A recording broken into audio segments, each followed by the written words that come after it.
Hey everybody, I'm back. Hope you had a chance to watch the setup video because this is going to be following basically everything that was set up before. This is episode 2 of Brook City with Mallory Dawson and Lester Nelson taking on Slade Harper's crime syndicate in the slain diplomat scenario. So get everything set up if you want to play along. I hopefully have saved myself quite a bit of time by making that 45-minute video of how to do everything, and we'll try to answer as many questions and show off as much of the game as possible. There is a couple of changes of things between the last setup video and this one, mainly because I've added some allies and rivals so that you can see how they work. Let's take a quick look at our allies. Helping us out in the scenario, we have Henry Short and Mark Yun. If you look, they don't have as much stress that they can take as much as the cops do, so you kind of have to be delicate with them.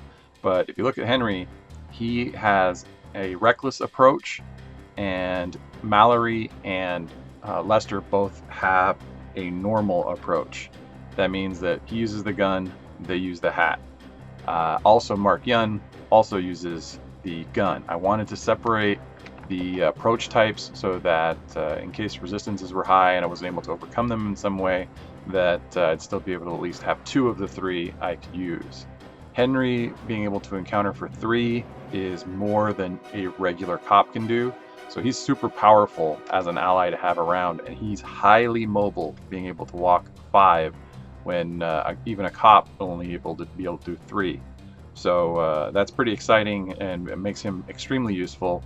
Mark Yun, within 5 spaces of him, if some of the other cops are using a reckless approach, can get an extra bonus, and if nothing else, he can at least attack for basically the same amount that they can, but using the reckless approach. In terms of storytelling for the allies, I don't know what you want to do. They could be informants, other cops, they could be just friends, people that work for other agencies. Anything you want it to be, that can be how your story would work. Good old Mallory and her folksy ways, and Lester and has just been around forever and seen it all. There's a pretty high chance that they would have been friendly enough to encounter these people and just happen to like them. Then on the opposite side of the spectrum, we have some enemies that they've made. These are rivals. Gabe Fulton is normally one of the cops you can be, so you question maybe this is a cop friend who just keeps screwing up life, and that is causing the stress on our cops, because they're constantly thinking about, oh my god, why is this guy wrecking his life? That's one thing you could do. Otherwise, you could just say it's a practical joke time, and you're just not acting like a cop should and being a rival. You can make it like Brooklyn Nine-Nine when they do the Halloween episode. For R.P. McMurphy and Dion Richmond, obviously these guys are a little based on Ben Stiller's Zoolander character, and I don't know, man. I think maybe they're psychic investigators, maybe. That would make me think that maybe your cop believes in psychics, and these people are just pulling random rabbits out of hats and saying that there's ideas for one thing or another, which is why you have to guess and then reveal a card from the criminal deck, and if they match up, you somehow get hunches and stress taken away. Maybe you're a person who's skeptical that doesn't believe in psychics, and this person is telling the department that, hey, I believe it's this, that, the other thing, these crimes are going to happen, and as long as they keep getting it wrong, then they can't prove that it'll ever be right. And you've been trying to tell the department the whole time, just never believe in the psychics because they never work. And if they ever get it right, then the department head that does believe in it will be like, oh no, yeah, I see it happen, totally believable. And then you just walk away dejected like, ah, it was coincidence. And that screws up your hunch and stress ability. That's how I am going to think about these as far as the story of having these rivals out there. You can just put whatever on the board to make it more difficult, but I like to think of them as telling a story as you play through the missions. Let's take a quick look at the board. Everything's out there. We got our leads. We got all of our rivals and allies on the board. Allies start near, so wherever next to the cops. And you can also, if you so choose, to put off-duty markers in place. You can take a penny or some other thing that isn't used otherwise in the game and put it on the location on the map where your off-duty your next off-duty mission is, and that will help you remember, one, to go there, and two, to kind of plan out where your moves are going to go. I put for player 1 and for player 2, you can do it however you want. I got the little coffee mug icons. Maybe you have something from another game that you can use, but I would use that if you can. I put the locations in a nice little graphic if you want on Board Game Geek, and maybe that'll help you out. But for now, that's how I'm going to do it, and that's a change from the last video. And just so you quickly know that the rivals go into your crime area, which is your threat area for each player and each cop. And in my videos, I put a little icon on them just so you can see them all on the same screen all the time and know where things are planned out. So we've got them in the board. Their starting locations are denoted on their cards, and we had to pull an asset for the boss and put that into his threat area, like in the last video, just so we can get everything placed in where it starts. And those are going to be rounded out in black, and the boss is going to be rounded out in red. So there you go, 45 minutes of the last video all condensed down into about 6. So we're going to get started on our first player. We have Mallory Dawson. We got an opening hand for her, and we need to make some decisions as to what's gonna go on after we pull a crime card. All right, so the first one we're going to pull is government contracts. This is a fraud crime. Keep in mind that just the ones that say crime on the bottom in the label are the ones that are considered crimes when you're putting influence and doing other crazy stuff as you play through the game. Just keep that in mind. Fortunately, it is right across the street from BCPD, so I don't have to move too much. I can use Mallory and put down her first tactic card. That's going to be Just Gonna Goose 'em, and start her hunch creation. As part of the card step, I'm also going to utilize my ability to get out of the car for free, and that'll put me directly next to the crime, and that will allow me to exhaust the Just Gonna Goose 'em for a free hunch. And as a quick reminder, the reason why it's so important that we have the hunches is because the Slade Diplomat case, every time that we encounter some target, we can move one of our hunches onto a clue in play, and several of the clues require hunches in order to defeat them. So I'm going to go ahead and spend my basic action to run an encounter against the crime that we had just pulled, and I will be rolling 2 dice. So we got 1 hit and another. The crime didn't have any resistances, so both of the progress goes through, and it's not enough to take it out, but it's halfway there.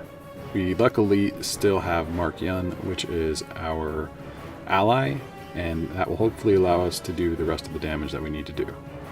So let's go ahead and exhaust him, move him into position, and his attack is for 2 with a reckless approach, which this crime happens to have a resistance of 1. Alright, so those 2 hits mean that 1 success actually makes it through the resistance, and will bring progress to 1 away from defeating this crime. I'm just going to have to rely on our partner and keep moving on. We have more stuff we need to do. The main thing is we want to set ourselves up to be in the best position possible for the next turn, and that means we need to use up our use step. I'm going to go ahead and get back into the cruiser and then use its ditch action, which will allow me to go to anywhere on the board. I'm going to go to my off-duty area and put some progress on it, and then use my remaining movement to commandeer a new vehicle. And I'm going to get a staple of the 80s, the Bradville, very similar to the Cadillac Seville. And it's going to move me into a position where I'm still in the car, I'm very close to the next set of targets, and if I did have any cautious approaches, I'd get a bonus for it. So each of these cars has a little bit different effect, and it's pretty beneficial to you. For nothing else, it's going to get me back to BCPD on the next turn, and I'll be able to do the same trick and jump to another spot and pull another car.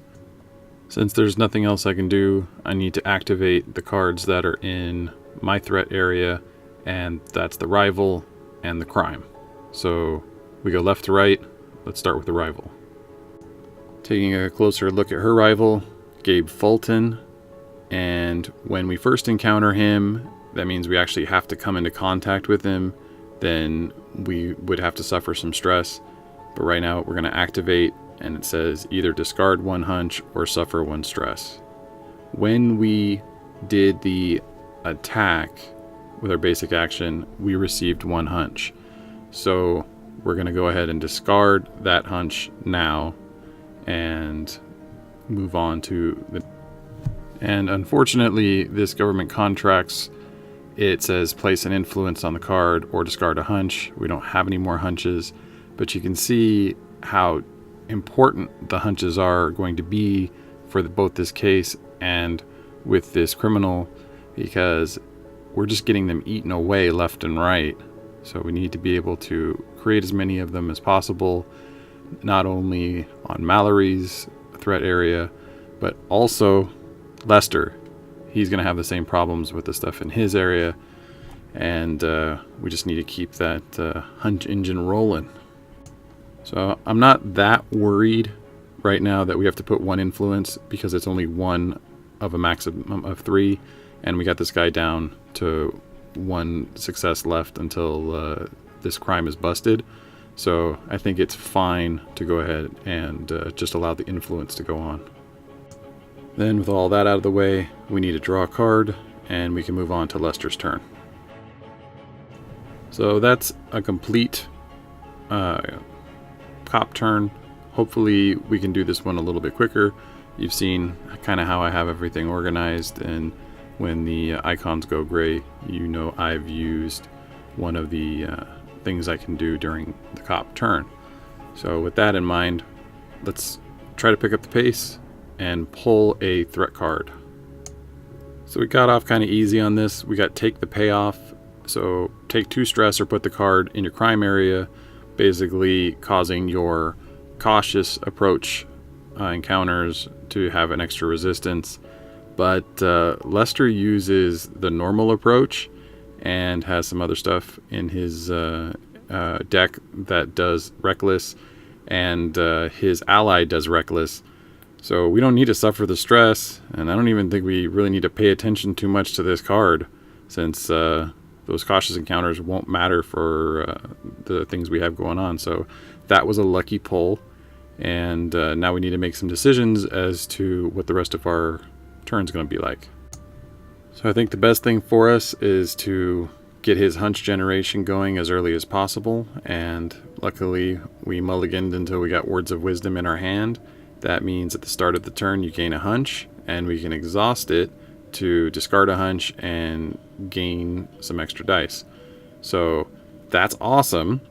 Notice it says before a cop's, not yours, so we can actually give our extra dice to Mallory on her turn as well.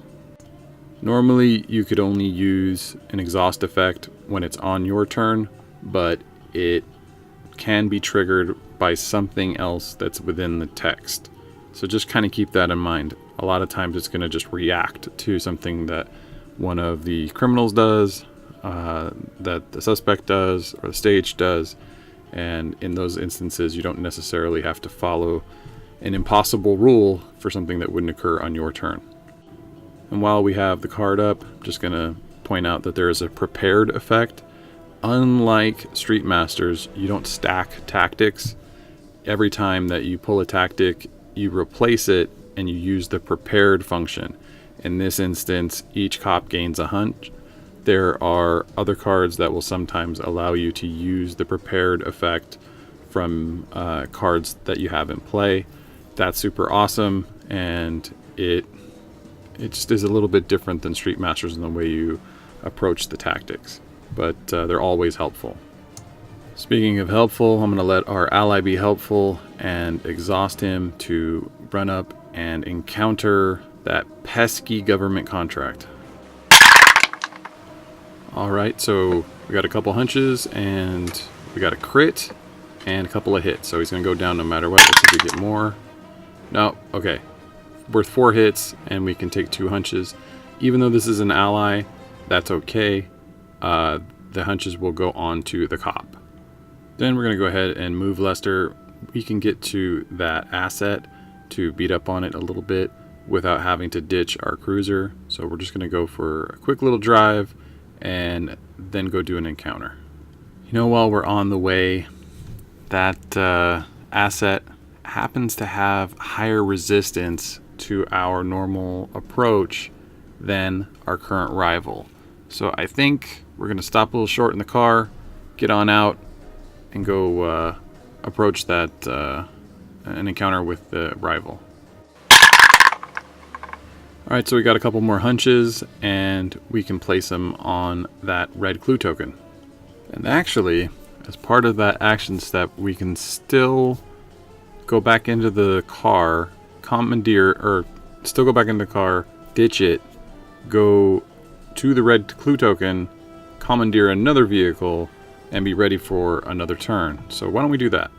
And really the best part is we end up drawing a Suburbarado, which gives us a +1 to our normal approaches, which is what we use by default anyway. So it really helps out. Then I need to go and look at my threat stuff. I have a rival. The hard part about this is you gotta be sidekick. So I'm gonna guess that the card that's gonna pop up at the top of the deck is going to be Retail Pressure, just because there's more of those than anything else in the deck. Let's see what happens. And it is not. So I'm gonna suffer 1 stress and lose a hunch, but I still get to draw a card, and then we'll move on to the boss's turn. And unlike Street Masters, the boss doesn't move around very much. Sometimes, depending on the scenario, they'll get moved onto their card instead of the map, and maybe they'll move around a little bit. But Slade doesn't do very much. Basically, if he has influence going on, then that will make it so that you can lose the mission. But for the most part, his asset is just going to put some influence on it. Then it becomes the case turn, stage turn, similar thing from Street Masters. And we're going to pull a card. This is the stuff that can really do us in. Alright, Forged Coroner's Report doesn't look too bad. We have to put it into a cop. And since the morgue is pretty close to BCPD, I think perhaps we should go ahead and give it to Mallory. She might be the one that is going to get there the closest. That's all we've got going on at this point here, so we'll switch over to Mallory. And Mallory's going to get herself a criminal card that is another government contracts. This time it's at the Capitol Hotel. Alright, now we got to decide what to do with that. Since everything in our decks basically revolves around how many hunches we have, and that's really what's going to drive us forward, and the rivals are the ones that are whittling down our hunch abilities and hunch stacks, I think it's time at this point to get rid of the rivals early. They mainly complicate the early game, and once they're eliminated at the end, it's not like they pop back in. So it's just a good idea to kind of get rid of them. So we're gonna start by attacking the rival there. That's RP and the grocery store. And since RP McMurphy has no resistance to Reckless, we're going to use Better Get Going to give us 2 Reckless dice. And in order to maximize the effectiveness of this attempt, then we're also going to exhaust Lester's tactic that allows him to discard a hunch for an extra dice. So 3 dice, Reckless, no resistance. Let's see what happens.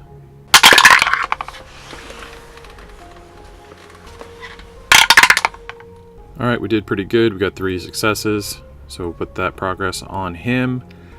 And you know, it's only 2 to go. Let's give it another shot. Let's see if we can take him out. And we landed a crit, which is good. We got a punch. And another success. Good times.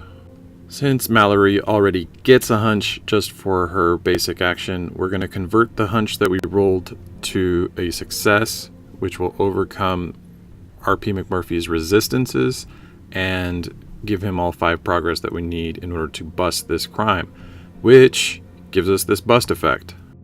Kind of got a little bit ahead of myself, but I did encounter twice, and I generated hunches on each one, I will put those on one of the clue cards, and they'll go on the yellow one since that'll get us halfway to busting it. Just got to be a little more careful not to get too excited while doing all this stuff, and make sure that they're all in step. Speaking of steps, we haven't moved yet, and I would really like a BCPD cruiser, so I'm going to move, then exhaust the Bradville to allow me to move one final time, and that'll bring me within range of BCPD, and I'll get out of the car directly in BCPD, so I can now commandeer a cruiser. Now we haven't done anything with our ally yet, so I'm going to exhaust him and move him closer to Slade. Slade only takes 6 progress to bust, and Markian can do that every once in a while, like pretty quickly get up to 6 progress, because Slade doesn't have any reckless resistance. So if I leave him over there every 2 rounds-ish, Mark will either be generating hunches for me or bringing Slade down over and over and over again, which will allow us to continue to get more hunches, draw cards, and have other good effects. So that's something we really want to do.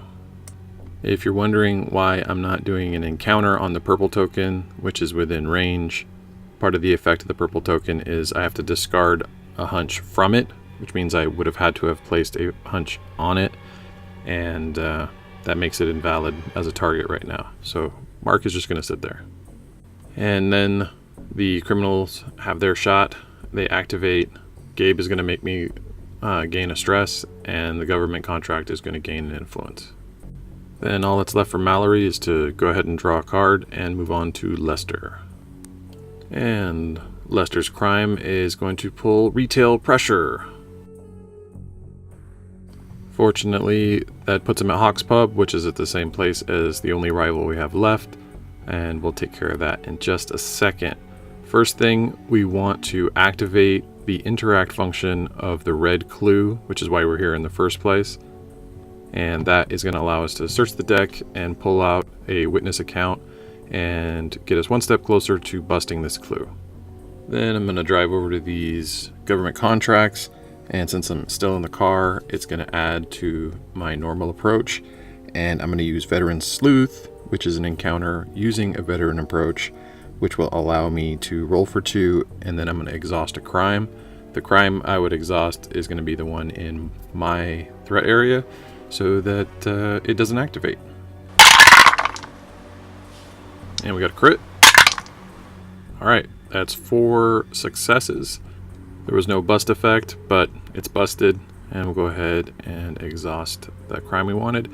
Then, I guess it's time to take a look at our ally. We'll exhaust him and go do some encountering. Alright, so we're going to move close to Slade. He's who we're going to encounter. Now, we have this card, Take the Payoff, in our area here, and the language on it says, after you, not cop, not anything else, just says you.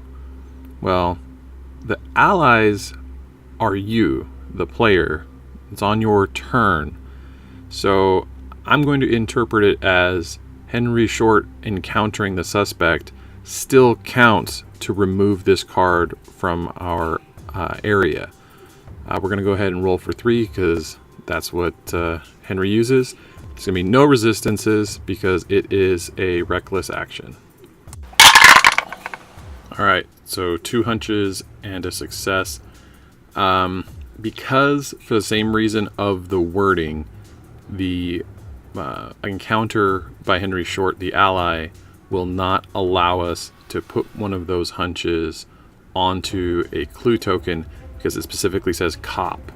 So, that being the case, the first encounter we had was by Lester himself. That one went on to the yellow token, and we're just going to have to accept these hunches rather than convert them into successes because they're going to be more useful as hunches. We don't have anything in our crime threat area, so I'm just going to draw a card. And that tactic will be fun on the next turn. Alright, let's go look at what's going on with our suspect. I forgot to mention it on his last turn, but funding the syndicate causes each cop to either discard a stress or gain a stress or discard a hunch. So that's the main problematic thing that happens on his turn. Otherwise, his asset just gets an extra influence. If the assets get too much influence, then it transfers over to Slade, and once that happens, if he has 4 influence, he wins. So we do have to kind of pay attention to him a little bit, but if we keep dinging him with the allies, then he'll just keep losing influence so fast it won't matter. And there's nothing to activate on these clues, so we'll go ahead and draw a case card. And the case card we draw is Deceit and Doubt.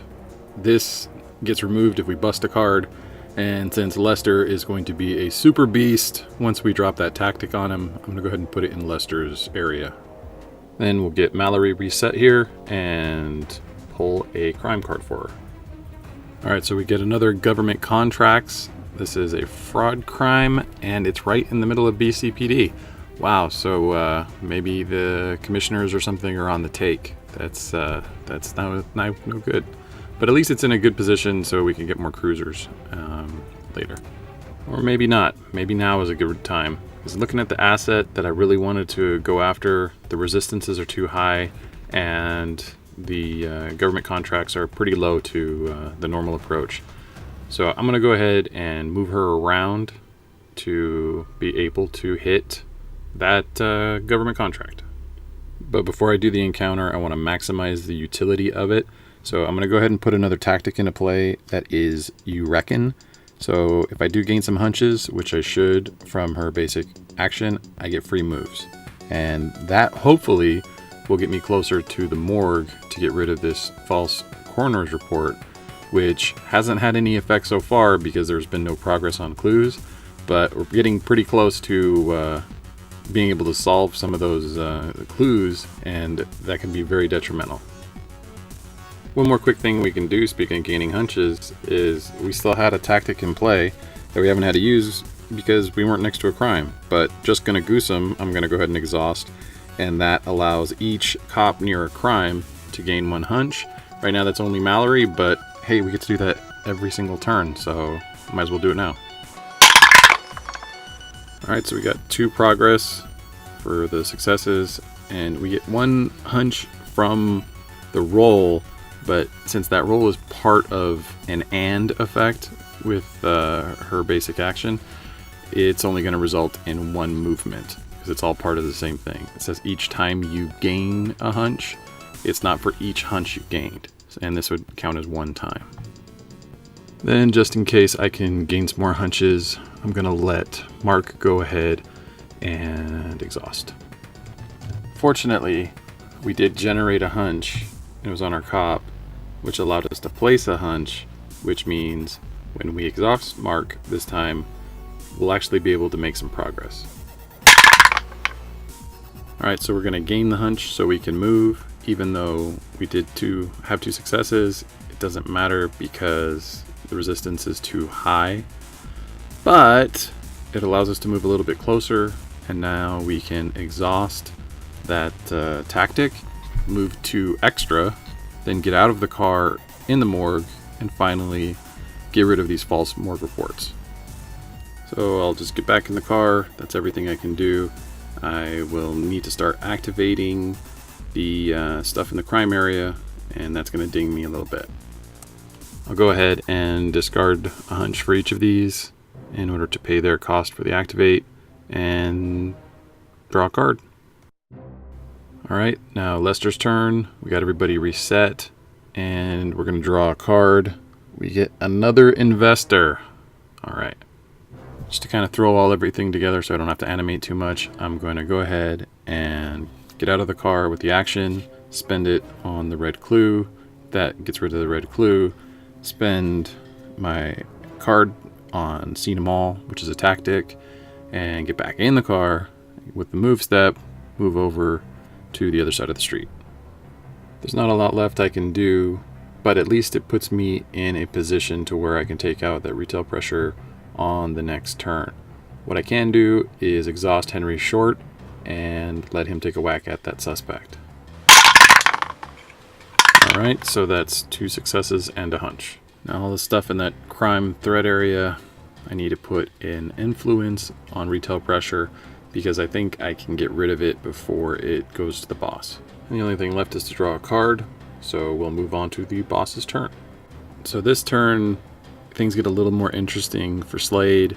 Because of the way that the card is worded in his setup, it says to put an investor in play, then flip this card, which to me means that the investor goes first in the order and the syndicate card goes second in order. Everything activates left to right, which means Slade is going to get 3 influence on Jack over there, which is going to meet the threshold when it triggers on funding the syndicate, which will put an influence on Slade, drop Jack to 0, and then the next card for the investor is going to pull the fraud influence token we just placed and put it onto the investor. So the order of things matters. If it was the other way around, then we might be able to have another round before Slade gets some influence. But I don't think that's supposed to be how it works. Then we have to let the case take a turn, and we'll draw. It is another forged coroner's report. Just throw it on Mallory. The second her turn starts, it'll go away since she's right there. And why waste any time? Let's go ahead and reset everybody, and we'll draw a card. The crime is corporate holdings. Okay, let's see what we got. So I'm going to play You Better Get Going because it is a reckless approach, and being next to Mark Yun means I get an extra dice for reckless encounters. So that helps quite a bit, and we'll roll for 3. Just in case, I'm also going to discard a hunch so that I can lower the resistance to reckless. Alright, so we're going to convert 1 hunch to a success, and we're going to keep 1 hunch so that we can put it on the yellow clue token. And that's going to give me just enough movement to be able to go and encounter the suspect so that we can deactivate the yellow clue token. Alright, that one bounced off the dice tower. Okay, 4 hits and a hunch. So we're going to take that hunch and we're going to put it on the blue clue because the yellow one just got busted, and we're going to get a hunch for her basic action anyway. Finally, I think what I'm going to do is I'm going to switch the locations for the allies and have them switch targets just so that they can do a little more damage. With Henry being able to roll 3 dice, he might be able to actually break through Purple's resistances, and Slade himself has less of a resistance to Reckless, so Mark will be able to actually do something. Alright, so 2 hits and a hunch. I'm going to convert that hunch to a success, and that is going to do in Slade. So what happens when you bust a suspect? Let's take a look at their card. So we do have investors in play, so it doesn't just lose an influence. He's not going to lose any influence. He keeps the one that he had. However, each cop now gains 2 hunches and draws 1 card. So converting the 1 hunch into 2 hunches just makes sense. This particular suspect doesn't move from the spot, just stays where he is. So we got a few other things to look at. We haven't exhausted any cards, so let's look at what we can do about that. Since we did gain some hunches, we're going to be able to move, so let's start that. Then we'll exhaust our cruiser in order to be able to move 1 for each in our crime area. For us, that's 3. Then I'll exhaust You Reckon to be able to move 2 more. Then, just to exhaust everything I possibly can, I'm going to exhaust Just Gonna Goose 'em, and that'll give a hunch to Lester. Then comes the crime phase. We've got a lot of influence to put on people, and Gabe is going to give us 1 stress. I like where I'm at, so we'll draw a card and move on to Lester. Get everything reset, and the first thing to do is pull one of those crime cards. And we get another investor. All right, with all of these assets out, we're in a dangerous position. We need to make some decisions on how quickly we can get rid of them. Lucky for us, the last asset happens to be within the same cluster of spaces as the other things that Lester is going to be looking at right now. Unfortunately, it's going to require a movement of 5, possibly 6, to get the Suburbanado over there. And since we're getting extra dice from it, we can't just ditch it and get something else. We kind of need to be able to drive it all the way around and use it to attack from the car. That's going to factor into our decisions as we try to plan out the next move or two. If I can get rid of one of the crimes that's on the board, at least that's one fewer influence that'll land on an investor and slow down the progress of getting those on Slade. So I think that's the strategy I'll take for at least this turn, and then try to get him over to the other side by the next turn to take out Gabe and the investor. First thing to do is to use my basic action and attack the retail pressure best I can. Do it from the car so I get 3 dice.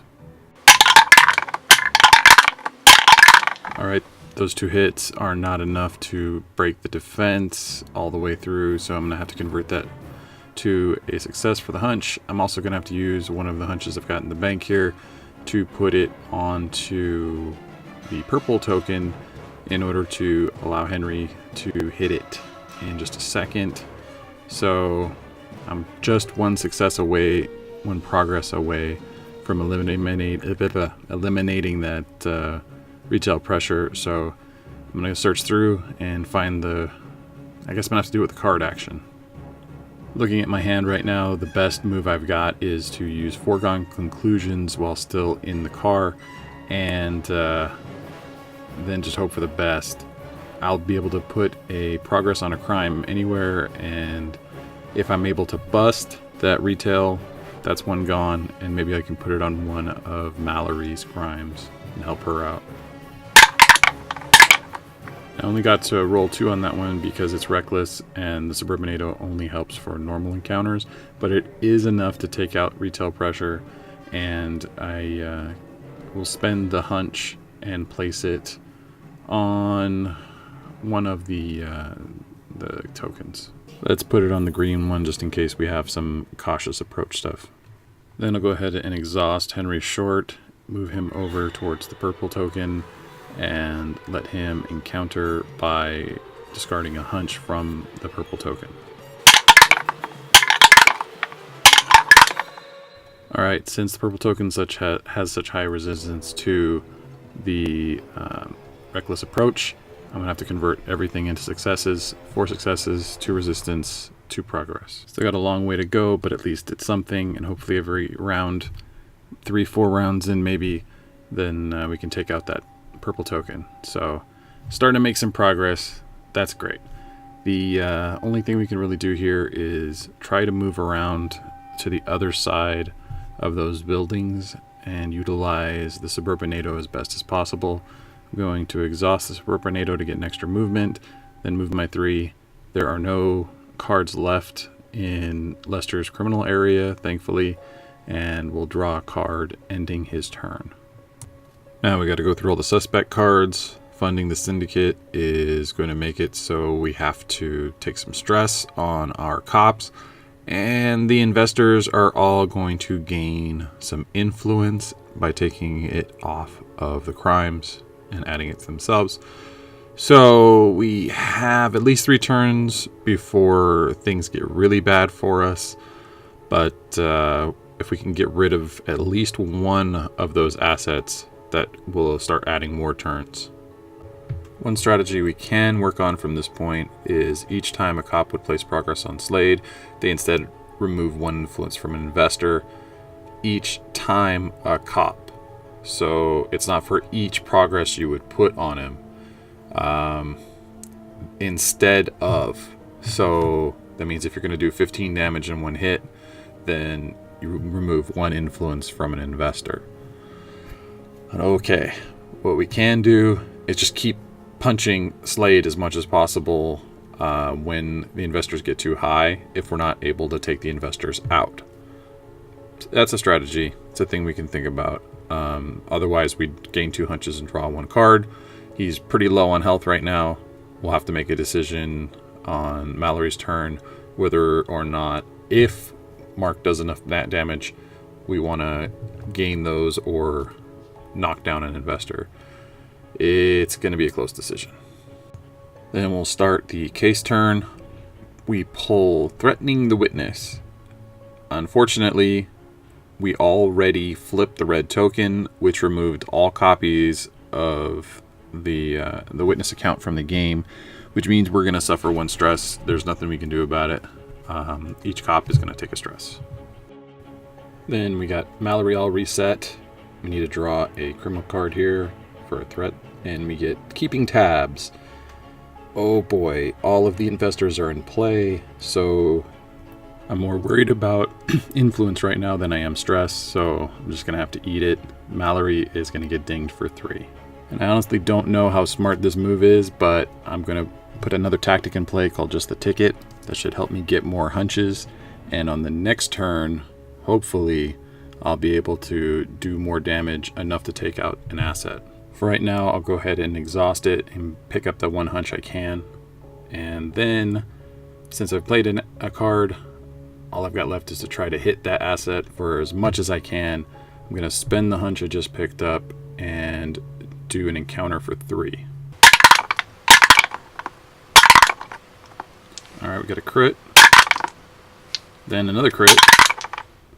And a hunch. So I'm going to convert that hunch into a success. That's just enough to break through the resistance on the asset Jack Elmore, and we finally got rid of an asset. Then I'm going to exhaust my cruiser, and that's going to allow me to move 3. Since I still haven't used my move step, I'm still in the action step, I'm going to get out of the car, then go into my move step, get back in the car with a lead. There's still a few things I can do. I'm going to ditch the BCPD cruiser, and that'll take me to my next off-duty stop. Then I'm going to move into the street and commandeer a vehicle. I'll use my regular move to go 3, and then I'll exhaust You Reckon to move 2 more. Then we'll let Mark Yun take a swing on Slade. Alright, so we will keep the hunch and take the success and use it to bring down an investor. Thankfully, we generated a bunch of hunches there. So as we move into the threat phase, we're just going to lose a couple of them. Still have 1 left for the next round. And because we took out the asset that is tied to the takeover types of crimes, which is currently what we have in play, I don't care as much that we have to put an influence on it. We'll draw a card to end this turn, and we can only hope that Lester will be as productive. He pulls another corporate holdings. At least it's not that far away from where Mallory's going to be, hopefully on the next turn. For Lester, he's going to move in position first. And I'll start with Yolanda, the investor. I'm going to use Veteran Sleuth. With the Suburbanado, I get to roll for 3.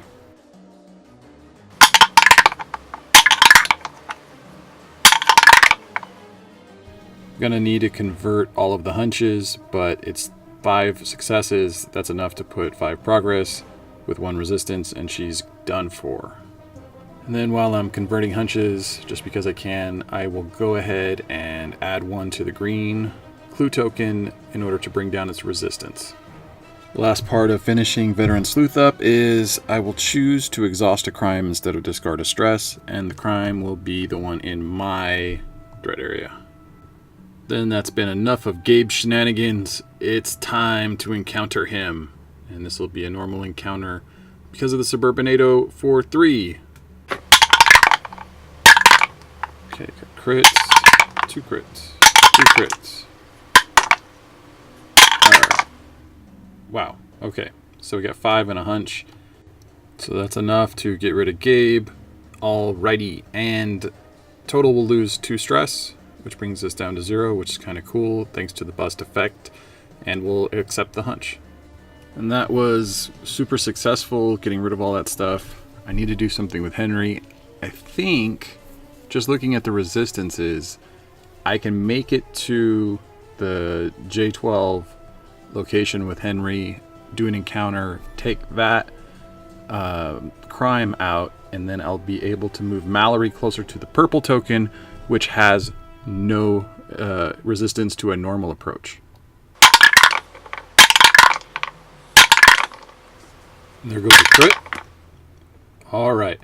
So we have 3 successes, and that's how many we needed to bust this guy. So we'll keep 2 of the hunches. Just to set myself up for the next round, I'm going to exhaust the Suburbanado to move 1. I need to move all the way back around the other side of the board to try to get closer to the blue token and keep the Suburbanado because it's awesome. Then, since everything in our crime area is exhausted, we'll go ahead and draw a card. I will point out that the card we draw is Give It to Him, and this means that on the next cop turn, we should probably have Lester go first, play this card, and it will allow us to make some decisions as to how many extra card actions we want to use. Maybe we want to give Mallory some more. We don't know just yet. So now the criminals give it a shot, and that means we're going to do funding the syndicate. That affects just Lester. It doesn't affect Mallory because she has a lead now. Great, right? That's why we did that kind of stuff. So of his many, many hunches, he'll have to get rid of one. Clarence Joyce moves all fraud, and we don't have any fraud, so he's just going to gain a regular influence. Not a whole lot going on. Not too bad. It's a good thing we cleared all that stuff out. Then the case gets to take a turn, and another Forged Corners report. We'll throw it on Mallory like we did with the other stuff. I'm not even going to bother animating it, so just know that it's there, because the next step she's going to make is just to go over to the morgue. It's going to disappear once we get to the morgue. It's not worth the effort. So now we saw that nothing too awful happened. We're looking where Lester is at right now. He has to move quite a distance, and Mallory has some abilities on her tactics to help him move.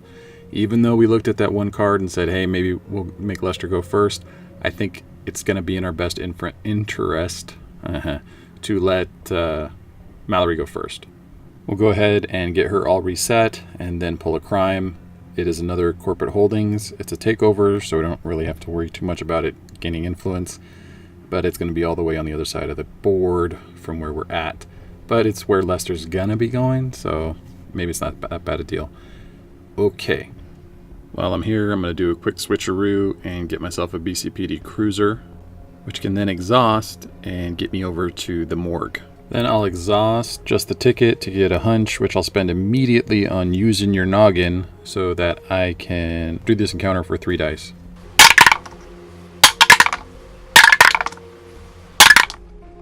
Wow, that was a great roll. I really just want to let her do all 6 damage to that purple token. We just need to get those tokens off the board. So let's quit our John and hit him for 1 more. We got one that decided to jump out of the dice tower. Alright, we got 2 hits. That's more than enough to clear this purple token. Then I got to think about how I'm going to be economical with my movement. I could exhaust my tactics and use the movement for Mallory herself, but Lester has a further way to go, so I think I'm going to exhaust and move him too. And she's going to be most effective hitting that green clue token, so I'll move her closer to there. But if I do it by ditching the BCPD cruiser, it'll save me some movement next time, so let's do it by doing that. And what this also will do is it'll clear off Lost Wallet, which is her off-duty card. So that's completely done. Let's look at the effect. As we ditch it, if all tasks are complete, each cop may discard 1 stress, draw a lead, gain 2 hunches. Which means we need to get rid of our last lead because we can only carry 1. And if I just I forgot completely. I made a little section for keeping track of the leads on the board. So if you see that pop up, that's why. I just remembered. I made it easy for myself. Then finally, we will exhaust Mark Yun, let him hit the suspect.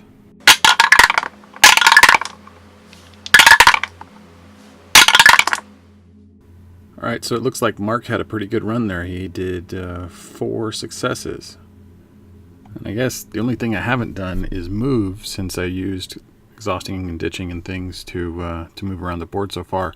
So I'm just going to move a couple spaces over, move a couple spaces back, and hit the grocery store because that's part of my next off-duty card.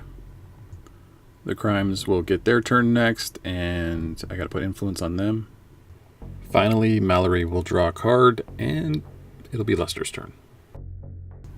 Now that we're all reset, go ahead and pull a crime card, and we get take the payoff. Either suffer 2 stress or blah blah blah. It doesn't matter, we have no stress on us. We'll just suffer 2 stress and get rid of this card. There's one thing an old bird like Lester knows how to do, it's relax and get rid of that stress.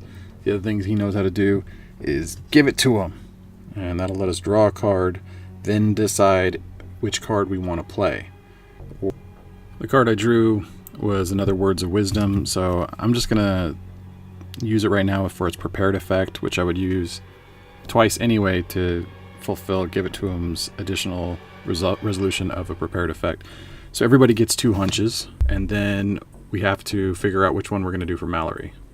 While I'm looking at Words of Wisdom, I just want to point out I've totally forgot that its exhaust effect works, and we've got just way too many hunches at this point, so I'm going to have to start using it. If I haven't used it before, I just forgot. It doesn't seem like it mattered too much so far. Then for Mallory, we're going to use the prepared for You Reckon. Each cop can move 3. Movement is going to be super important for Lester right now, so that part makes sense. We'll just move everybody right now. So while we're at it, we'll keep this train rolling by exhausting the Suburbanado and moving for a total of 4 with Lester's regular movement. And next I'm going to do something I haven't done yet, which is to use a move action with my basic action, which will allow me to go 3 more spaces. And the last thing I need to do is exhaust Henry, and I'm going to start moving him towards that blue token. It has been losing resistances with every clue I've been defeating. By the time he gets there, hopefully the green one will be gone, and we can just rain havoc on that blue token. The crimes get to activate, so I will add 1 influence to a corporate holdings, then draw a card. This is a pretty easy round right here because we've got leads, so no one's going to take any stress, and there are no fraud in play, the fraud crimes in play for the asset to gain any influence from. So he's just going to gain his regular 1 influence, and we'll move on to the case step. And for the case, we pull Syndicate Cover-Ups, and we have to discard a hunch or suffer stress. Alright, so we're discarding from a clue. It's a good thing that we added a couple to the green, and we'll just discard from there and not suffer any more stress. If we can during this round, we should try to put a couple more back on just in case there's another one of those cards in the deck. But now that we're all reset, let's get started with Mallory and pull a card. We pulled another crime, but I'm not going to worry too much about it unless it's a fraud. So I'm just going to put it where it's at right now, and hopefully we'll beat the game before it becomes a problem. Then I'm going to exhaust all of my tactics so I can move Lester 2 and gain 2 hunches. And before I do anything else, I want to discard the lead that I have in order to put 2 progress on the suspect, which is enough to bust him, which will allow me to get another card and 2 more hunches. And I ended up drawing another You Okay Yeah, and what I'm going to do is I'm going to chain it to both, which will let me discard 2 stress, gain 2 more hunches, and I get to move for free because I forgot all about the tactic that I had out there, You Reckon, which lets me move when I gain hunches, and I've gained so many, so wow, that's exciting. Then what I'm going to do is Don't You Know, and that will allow me to discard a hunch and draw a lead after I encounter. This encounter is going to spend a hunch from both Lester and from Mallory, and it'll be for 4.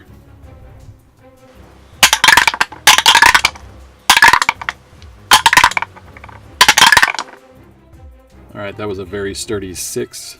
Cautious progress, to which the green token has no resistance. Wait. It's not true. It has 2 resistance because I kept forgetting to put the clue tokens on it. Or not the clue tokens, the hunch tokens every time I did an encounter. So, it came back to bite me. Alright, well, that means it's going to do 4 progress. Now that all of that single card action, all the way back chained together, there was 1 card action, is done, I'm going to commandeer a vehicle. I get a Thrasher motorcycle, which allows me to move diagonally on the streets, so it's like one movement through an intersection instead of two. And I can ditch it to jump over water if I need to. So, hey, those are fun things to do. I'll probably end up using it as a means to get to a BCPD cruiser, though. But while I'm still here, I'm going to discard another hunch so that I can attack for 3 against the green. It has 1 resistance to me. Let's see how well we do. And with that 4, we'll be able to do 3 progress. Yes, I am kicking myself for not having put some hunches on there. So we'll throw a hunch onto the blue one just in case. We can't really do anything else because we can't move from our current position. Otherwise, we won't be able to take out the green in the next turn.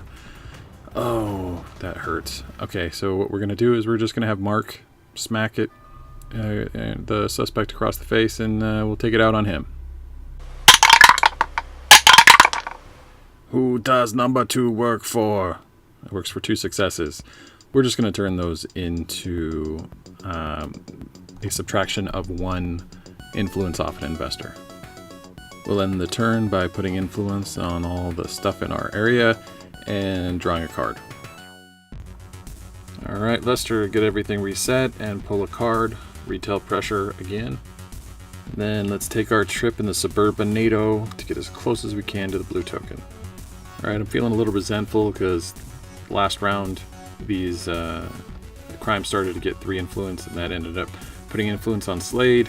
I don't like that. So what I'm going to do is chain together, give it to him, which will allow me to play a card and draw a card. The card I'm going to play is Foregone Conclusions, and that is going to allow me to encounter for 2. We'll get to that in a second. But I will also get to put a progress on a crime, and after that, going back to give it to him, the prepared effect, I'm going to use Just Gonna Goose 'em for Mallory, which allows each cop to place 1 progress on a crime, and that means I'm going to get rid of the one that has the highest influence. Now I'm going to roll for 2 against the crime in front of me. I'm going to change things around. Just hold on. I've forgotten that I should have been rolling 4 every time I had a normal encounter because I had seen it all out. This is what happens when you play a game for a week or over a week, super late at night, and you're trying to animate everything. Something's going to get forgotten. I could have done some more damage. I've been doing pretty good. Lester's been clearing some stuff off. I'm not that worried. I am going to exhaust Seen It All and go from there. Can't even say that right. I'm going to exhaust Words of Wisdom and go from there.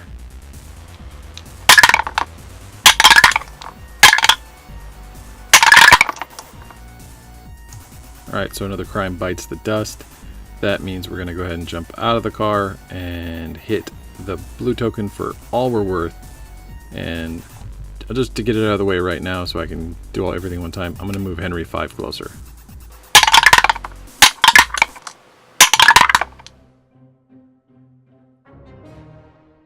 And the blue card is still going to have 1 resistance. It'll take 2 progress. And we got a couple more to go. Maybe we'll actually finish it on the next round. We'll see. I think everything we can do here has been done. We will move on. I'm just leaving myself in the car. I say took my action to get back in the car. I don't want to animate it. It takes a lot longer than you think. And we'll move on to the next turn. When the crime is activated, I'll go ahead and put influence on them because I think we're going to be done in 2 turns. Then we'll draw another card and close out the turn. Then we're back for the criminal turn. We're going to place an influence on the asset. Nothing else should change. And we have leads, so nothing else should change. And that'll take us to the case card, or the case turn. We need to pull our case card just to see if it changes anything. Deceit and Doubt is back.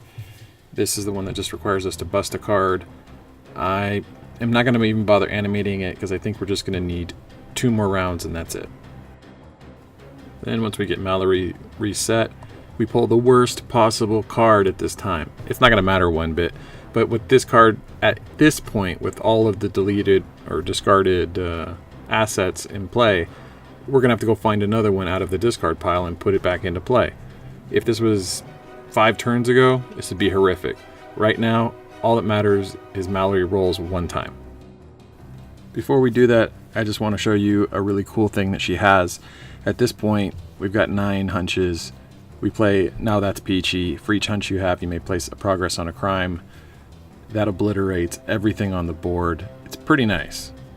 Just to speed things up, let's look what the lowest possible roll would be for Mallory.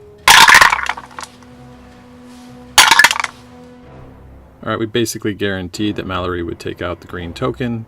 Let's just see what would happen with Lester. He would have pulled the other keeping tabs. Again, that would just put an asset into play, wouldn't really affect us. Let's see what he would roll.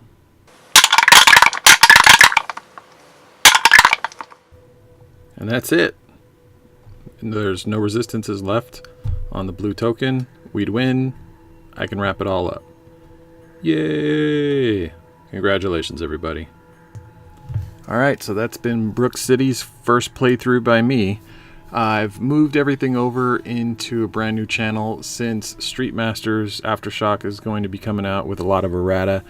I just figured it was a good time to jump on, make a whole new channel. If you want to, go ahead and subscribe, like, share with your friends, that kind of thing. If you have any comments, questions, or concerns, go ahead and throw them in. If you think there's something I should have, could have, would have done in the playthrough, go ahead and throw that in too. I'm not going to change it, but maybe on the next one I'll remember to do something a little bit differently. I hope you have enjoyed my explanation. I do everything I can to make it as clear as possible, the rules for the game. I will do what I did on Street Masters, the first one, and break down each cop, break down the stages, how to put them together, and all that kind of stuff. If there's anything I think I can bring to the table as far as explanation that's not being done. I do these and they take so much work because I find it difficult to see what's going on when all you see are people and their hands instead of what's in their hands and what's on the table. And I try to make something that was a little bit different and, in my opinion, a lot better as a means of explanation. If there's a different game that you want me to look at, then great. Maybe I have it, maybe I don't. You can let me know, and I'll try to come up with something as I play through more stuff in the future. If you're the type of person who's trying to get me to look at their game, if I've never played it, I'm going to do that. So you figure out how to get it to me, and we'll go from there. I do have some reviews that I put together on different Kickstarter campaigns on the original channel. I'm going to keep stuff over there for now, and eventually I'll move it over to this gaming one. I just didn't want to mix the playthroughs together because if you came for one thing, then maybe you should just get that one thing and be happy as opposed to being spammed by all the other stuff. I don't know. It's not going to help me get to monetization, but it might be better for you. And helping each other out is what it should be all about, right? So again, thank you very much for watching the video, and let me know if you have anything else that you need. If you have questions, first go to the setup video. That was episode 1, and maybe that'll answer it for you. If you have anything else, then you can go to the Brook City PD Facebook group that is run by the fans, or you can go to the Blacklist official Facebook group, which used to be the Street Masters group, but they changed the name, and now it's all consolidated with Blacklist and the Saddlers doing everything they can to discuss things with you as much as possible. It's been a pretty good community so far. Make sure you stay a part of it and be a good, respectful member of it. I hope you have a good one.